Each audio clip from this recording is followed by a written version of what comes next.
Pablo Emilio Escobar Gaviria, el hombre que llegó a ser conocido como el rey de la cocaína, vio su vida terminar de forma dramática el 2 de diciembre de 1993. Durante años, Escobar había dominado el narcotráfico mundial, amasando una fortuna inimaginable y construyendo un imperio de terror y violencia. Pero aquel día, en un tejado del barrio Los Olivos, en Medellín, todo su poder colapsó. Después de estar más de un año escondido, moviéndose de un refugio a otro, Escobar fue finalmente localizado por las fuerzas de seguridad colombianas. Utilizando tecnología para rastrear una llamada que había hecho a su familia, los agentes rodearon el área donde se encontraba. Desesperado, intentó escapar corriendo por los techos de las casas vecinas, pero fue alcanzado por varios disparos. La escena fue impactante. Un hombre que una vez parecía intocable, rodeado de guardaespaldas y fortunas, ahora caía solo, en un intento desesperado por aferrarse a la vida que él mismo había construido sobre violencia y narcotráfico. En pocos segundos, el mito de invencibilidad de Escobar se desmoronaba ante la mirada del mundo. Su muerte puso fin a una de las épocas más oscuras de la historia de Colombia, y aunque dejó una marca profunda en el país, también fue el comienzo de una nueva etapa en la lucha contra el narcotráfico.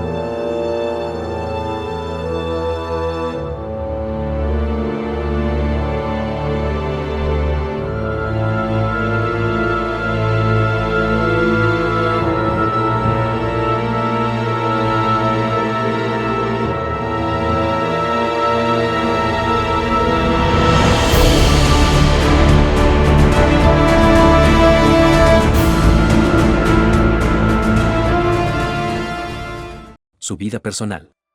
Pablo Emilio Escobar Gaviria nació el 1 de diciembre de 1949 en Río Negro, Antioquia, Colombia.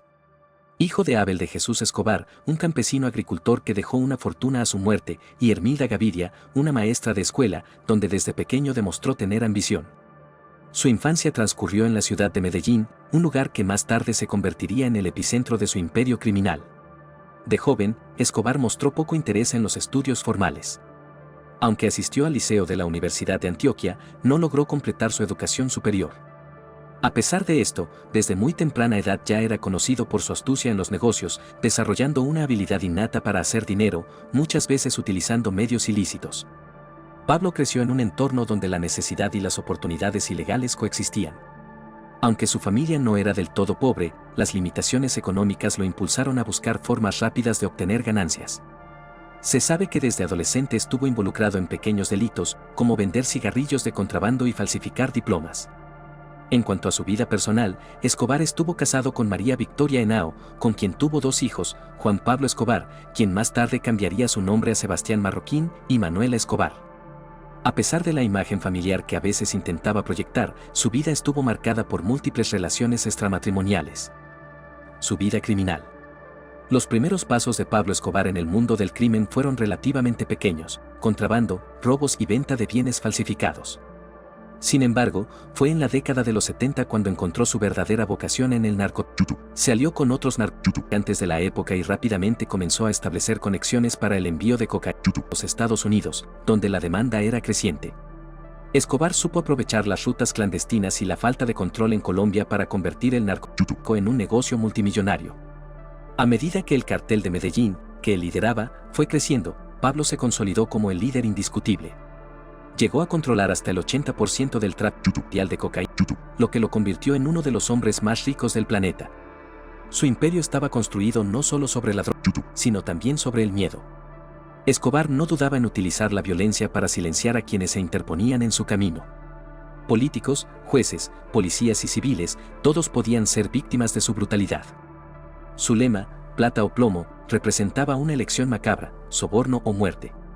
Durante los años 80, Escobar alcanzó su apogeo.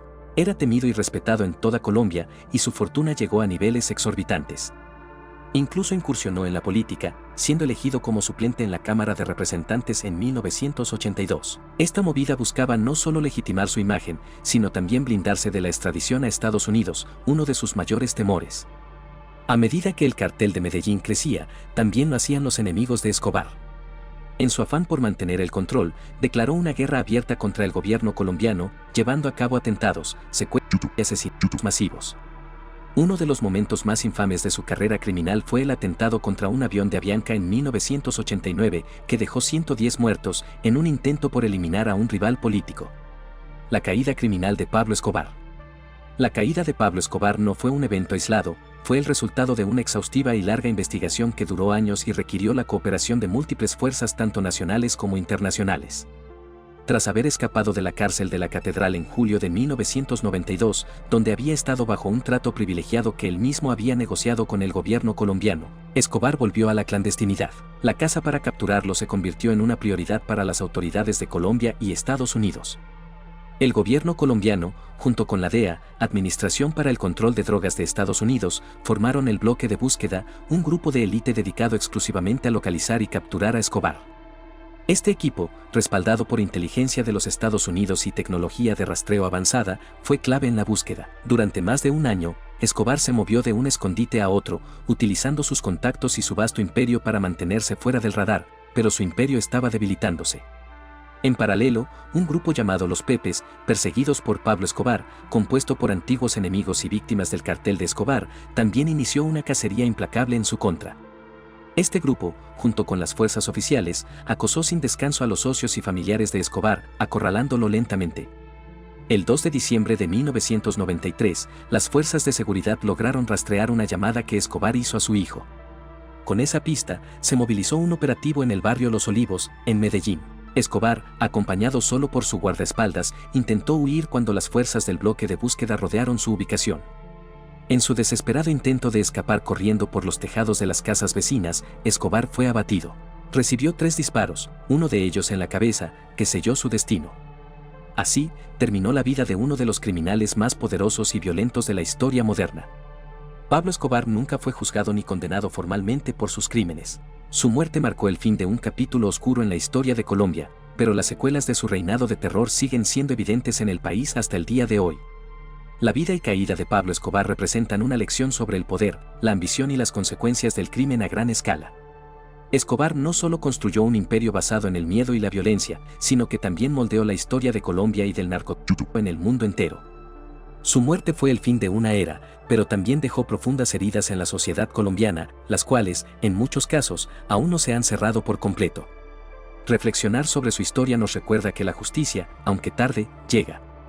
Escobar, quien en algún momento parecía intocable, finalmente pagó el precio por sus crímenes. Sin embargo, su legado, tanto de terror como de lecciones aprendidas, permanece como un recordatorio del costo humano y social del narcotráfico. Si te ha interesado esta reseña sobre Pablo Escobar, te invito a que te suscribas a nuestro canal para más contenido como este. No olvides dejar un me gusta y compartir tus pensamientos en los comentarios. Nos vemos en el próximo video.